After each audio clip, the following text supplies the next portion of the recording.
दोस्तों, कभी गौर किया है, कुछ लोग लाखों कमाते हैं लेकिन महीने के आखिर में फिर भी पैसों की कमी महसूस करते हैं। और दूसरी तरफ कुछ लोग हैं जो साधारण सैलरी पर भी आराम से जी लेते हैं, फ्यूचर सिक्योर रखते हैं और बिना टेंशन के जिंदगी एंजॉय करते हैं। कभी सोचा क्यों ऐसा होता है? असल में फर्क कमाई में नहीं होता, फर्क होता है पैसे को मैनेज करने के तरीके में।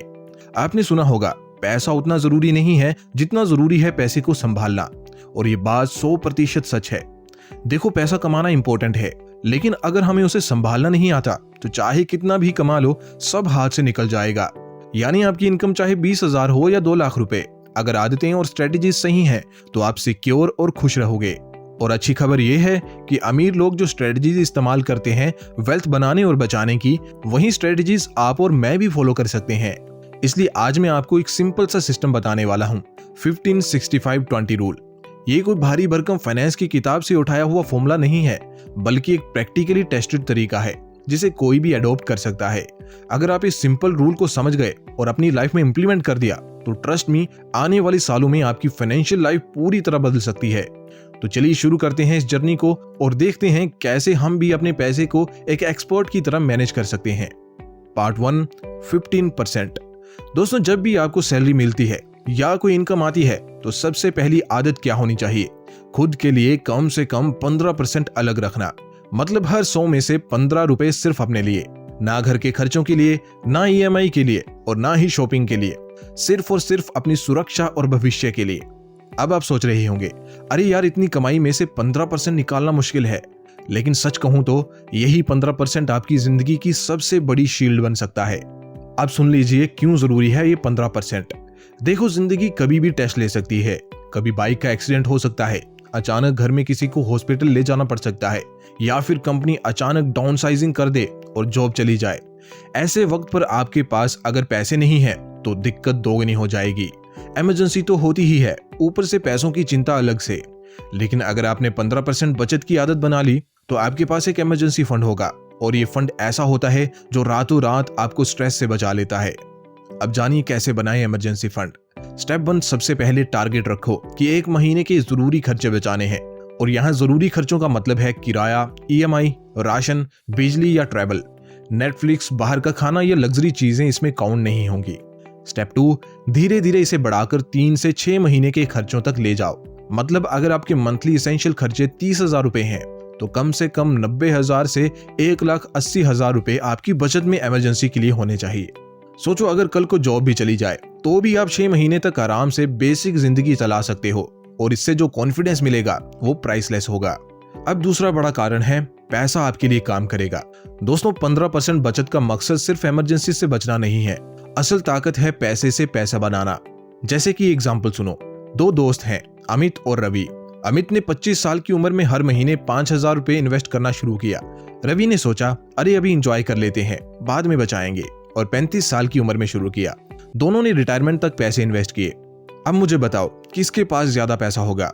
जवाब साफ है, अमित के पास, क्योंकि अमित ने कंपाउंड इंटरेस्ट का फायदा पहले दिन से उठाना शुरू कर दिया, जिस वजह से 30 साल बाद जब वो रिटायर हुआ तो उसके पास 1.54 करोड़ रुपए का रिटायरमेंट फंड था। हालांकि उसकी इन्वेस्टमेंट केवल 12% से ग्रो हुई थी। वहीं दूसरी ओर रवि के केवल 10 साल देर से शुरू करने की वजह से उसके पास रिटायरमेंट के वक्त मात्र 45 लाख रुपए थे, जो कि अमित से 3 गुना कम है। तो दोस्तों, मुझे उम्मीद है कंपाउंडिंग की क्या अहमियत है इस एग्जांपल से आप समझ गए होंगे। ये वो मैजिक है जो अमीरों को और अमीर बनाता है। अब दोस्तों, कुछ प्रैक्टिकल टिप्स बताता हूं इन्वेस्ट करने के। अब सबसे जरूरी सवाल आता है, ये 15% बचत रखें कहां?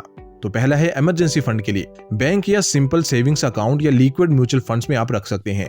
दूसरा है इन्वेस्टमेंट के लिए, PPF म्यूचुअल फंड्स, SIP, या अगर कंपनी PF देती है तो उसमें रख सकते हैं। तीसरा है टैक्स फ्री अकाउंट्स, जैसे PPF या ELSS भी बहुत अच्छे ऑप्शंस हैं। इंपॉर्टेंट ये है कि पैसा सेफ और एक्सेसिबल रहे इमरजेंसी के लिए और लॉन्ग टर्म इन्वेस्टेड रहे ग्रोथ के लिए।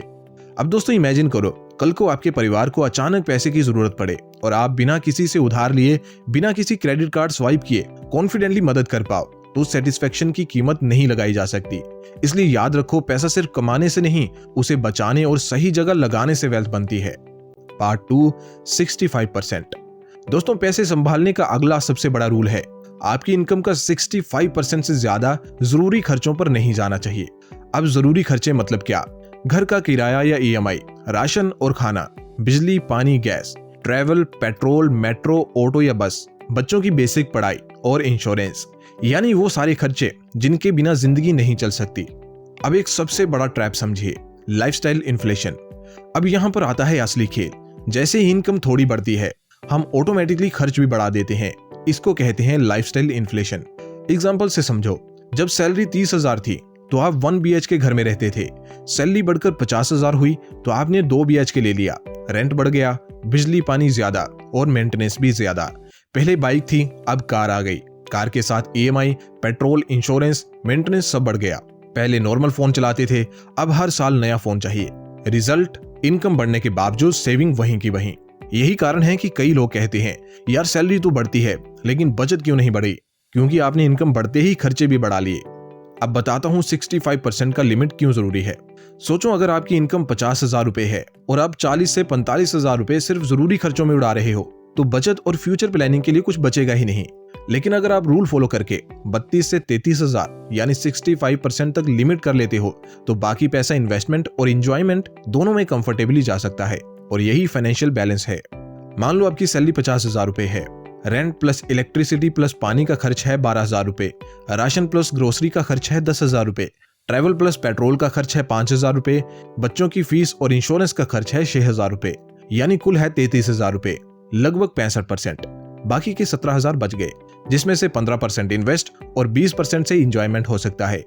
अब मान लो आपने थोड़ा लग्जरी दिखाने के लिए 20,000 का फ्लैट ले लिया या EMI पर बड़ी कार ले ली, तो ये खर्चा बढ़कर 40,000 हो जाएगा।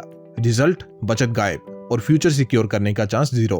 अब कुछ टिप्स बताता हूँ खर्चों को कंट्रोल करने के लिए। पहला है, सबसे बड़े खर्चों पर ध्यान दो। रेंट सबसे बड़ा खर्च है, कोशिश करो इनकम का 25 से 30% से ज्यादा ना जाए। ट्रैवल ऑप्टिमाइज करो, कार लेने से पहले सोचो क्या पब्लिक ट्रांसपोर्ट या बाइक काम चला सकती है। दूसरा, छोटे छोटे लीक्स बंद करो। अनयूज सब्सक्रिप्शंस जैसे नेटफ्लिक्स, जिम, एप्स, इनको कैंसिल करो। रोज बाहर खाना खाने की जगह कभी कभी ट्रीट दो। तीसरा, कंपेयर करो। हमेशा खरीदने से पहले 2 ऑप्शंस कंपेयर करो, कभी कभी वही चीज कम दाम में मिल जाती है। दोस्तों, ये बात हार्श लगे लेकिन सच है। अगर आपने अपने जरूरी खर्चों को कंट्रोल नहीं किया तो जिंदगी भर आप पैसे के पीछे भागते रहोगे। इनकम चाहे 30,000 रुपए हो या 3 लाख रुपए, अगर लिमिट नहीं लगाई गई तो पैसा कभी बचेगा ही नहीं। और अगर बचत ही नहीं है तो इन्वेस्टमेंट और इंजॉयमेंट दोनों का सपना अधूरा रह जाएगा। याद रखो, अमीर बनने का पहला कदम है अपने खर्चों पर कंट्रोल करना। पार्ट 3, 20%। दोस्तों, अब आती है सबसे इंटरेस्टिंग बात। आपकी इनकम का 20% सिर्फ और सिर्फ इंजॉयमेंट के लिए। हाँ, आपने सही सुना, गिल्ट फ्री इंजॉयमेंट। क्योंकि जिंदगी सिर्फ EMI भरने और बुढ़ापे के लिए पैसा जोड़ने का नाम नहीं है। हम जीते हैं खुश रहने के लिए, और अगर पैसे होते हुए भी हम इंजॉय ना कर पाए तो फिर मेहनत का मजा ही क्या। बहुत से लोग सेविंग और इन्वेस्टमेंट पर इतना फोकस कर लेते हैं कि अपने आज को भूल ही जाते हैं। 10 से 15 साल बाद इनका फ्यूचर तो सिक्योर होगा, लेकिन आज वो रो रो के जी रहे हैं और इसका कोई फायदा नहीं। दूसरी तरफ कुछ लोग हैं जो कहते हैं, यार जिंदगी का क्या भरोसा, जो है आज ही उड़ा दो। रिजल्ट, फ्यूचर में प्रॉब्लम्स। तो बैलेंस क्या है? बैलेंस है अपनी इनकम का 20% इंजॉयमेंट में खर्च करना। इससे गिल्ट भी नहीं होगा और पैसे की बर्बादी भी नहीं होगी। अब जानिए इंजॉयमेंट किस तरह की हो सकती है।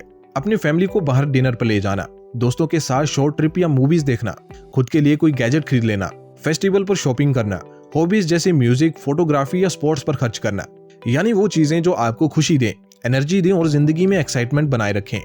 मान लो आपकी सैलरी 50,000 रुपए है, तो 10,000 रुपए सिर्फ इंजॉयमेंट के लिए अलग रखो, जिसे आप इस तरह एलोकेट कर सकते हो। एक महीने में 2,000 रुपए फैमिली डिनर के लिए, 3,000 रुपए एक वीकेंड ट्रिप के लिए, 5,000 रुपए किसी गैजेट या हॉबी पर। अब क्योंकि ये पैसा आपने पहले ही इंजॉयमेंट के लिए एलोकेट कर दिया है, तो जब आप खर्च करोगे तो गिल्ट नहीं होगा। आपको ये नहीं लगेगा कि यार मैं फिजूल खर्ची कर रहा हूँ, बल्कि लगेगा ये तो मेरे 20% वाला हिस्सा है, मजे के लिए ही तो रखा था। दोस्तों, एक रियल स्टोरी सुनाता हूँ। मेरा एक दोस्त है, उसकी हैबिट थी हर महीने पूरा पैसा बचाने की कोशिश करना, जिसका रिजल्ट ये हुआ कि हर बार कुछ ना कुछ खर्च आ जाता और वो फ्रस्ट्रेट हो जाता कि बचत ही नहीं हो रही। फिर उसने ये 20% वाला रूल अपनाया। अब वो ओपनली महीने में एक बार फैमिली को बाहर ले जाता है, कभी कभी ट्रिप करता है और हर बार खुशी खुशी कहता है, ये पैसा तो मैंने मजे के लिए ही रखा था। उसकी जिंदगी में अब बैलेंस है, ना गिल्ट है और ना ओवर स्पेंडिंग। दोस्तों सोचो, अगर आप आज थोड़ा एंजॉय नहीं करेंगे तो कल जब बुढ़ापे में पैसे होंगे तो शायद वो एनर्जी, वो हेल्थ और वो लोग ही आपके साथ ना हो। इसलिए पैसे को सिर्फ फ्यूचर के लिए मत बचाओ, बल्कि आज को भी जियो, लेकिन स्मार्ट तरीके से। और यही है इस रूल की ब्यूटी। 15% फ्यूचर सिक्योर करने के लिए, 65% जरूरी खर्चों के लिए और 20% आज की खुशियों के लिए। याद रखो, पैसे का असली मकसद सिर्फ जमा करना नहीं है, बल्कि ऐसी जिंदगी जीना है जहां बचत भी हो, इन्वेस्टमेंट भी हो और एंजॉयमेंट भी हो। दोस्तों, ये सिर्फ पैसे का फॉर्मूला नहीं है, ये एक बैलेंस्ड और खुशहाल जिंदगी का सीक्रेट कोड है। तो आज से ही शुरुआत करो। चाहे सैलरी 20,000 हो या 2 लाख रुपए, फर्क नहीं पड़ता। फर्क पड़ेगा सिर्फ इस बात से कि आप उसे मैनेज कैसे करते हो। तो अब ये आपको सोचना है कि अगले 5 से 10 साल बाद आप कौन सी जिंदगी जीना चाहते हो। वो जहां आप हमेशा टेंशन में हो, या वो जहां पैसा आपका नौकर हो और आप अपने सपनों की जिंदगी जी रहे हो। चॉइस आपके हाथ में है, रूल आपके सामने है, बस एक्शन लेना है।